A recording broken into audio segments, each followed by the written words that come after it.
Բարև ձեզ, հարգելի ժողովուրդ։ Ինչպես գիտեք, դուք կուսակցության եւ նամանավանդ ինձ համար առաջնային է Հայաստանի Հանրապետության զինված ուժերը, բանակը։ Ես այն միակ քաղաքական ուժն եմ, որը միշտ ասում է բանակ, պետություն, պետություն, բանակ, չկա բանակ, չկա պետություն։ Մենք միշտ մեզ հպարտ ենք զգացել, երբ որ ունեցել ենք ուժեղ բանակ, եւ միշտ եղել ենք զոհի կարգավիճակում եւ չենք ունեցել բանակ։ Եվ այսպես, ինչպիսին է իմ վերաբերմունքը եւ ինչպես է լինելու իմ վերաբերմունքը բանակի նկատմամբ վարչապետ դառնալու ժամանակ։ Զինված ուժերի ռազմավարության հիմքում պետք է լինի մեկ բանաձև։ Բանակը ոչ թե պատերազմի համար է միայն, այլ պատերազմը կանխելու համար։ Հայաստանի բանակը պետք է դառնա ոչ թե թվով մեծ, բայց թույլ համակարգ, այլ արագ, խելացի, տեխնոլոգիական, կարգապահ եւ հարվածի պատրաստ ուժ։ Բանակը որպես պետության ողնաշար։ Եթե պետությունը բանակ չունի, արտաքին քաղաքականությունն էլ թուղթ է, դիվանագիտությունն է, խաղաղության որակակն է։ Խաղաղություն չեն խնդրում, խաղաղություն պարտադրում են ուժով, բանակով։ Պրոֆեսիոնալ բանակ պլյուս պատրաստված պայծազոր։ Հայաստանին պետք է պրոֆեսիոնալ, բարձր վարձատրվող զինվորական կորիզ, մշտական մարզվող պայծազոր, տարածքային պաշտպանության համակարգ, յուրաքանչյուր համայնքում պատրաստված պաշտպանական ռեզերվ։ Պատերազմի օրը բանակը չպետք է նոր սկսի կազմակերպել։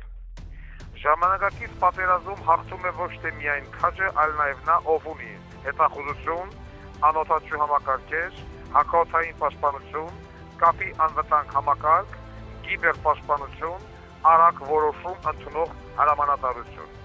Հայ զինվորի քաջությունը պետք է բազմապատվի տեխնոլոգիայով։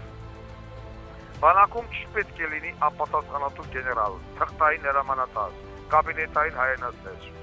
Ով վատ է ղեկավարել, պետք է պատասխան տալ։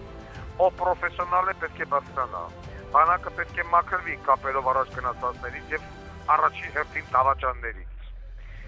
Զինվորը պետության ամենաբարձր արժեքն է։ Նրա սնունդը, հագուստը, զենքը, բուժումը,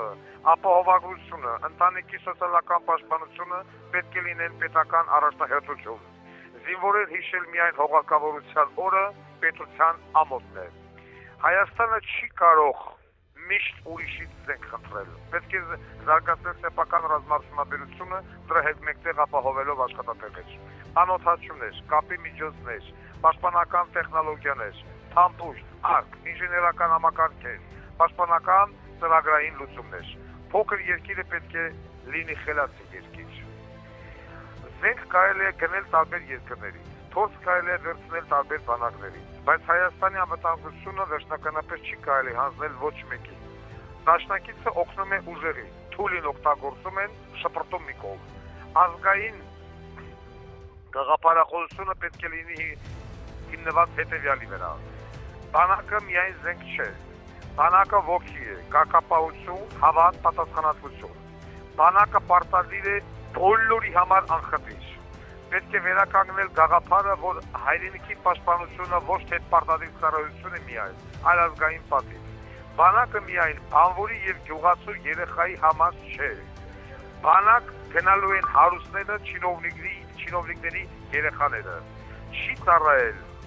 չի կարա դառնա պետական պաշտոնյա, պատգամավոր, վարչապետ, նախագահ, նախարար եւ չպիտի վայելի, այսպես ասած, շրջապատի հարգանքը, եթե չի ծառայել բանակում։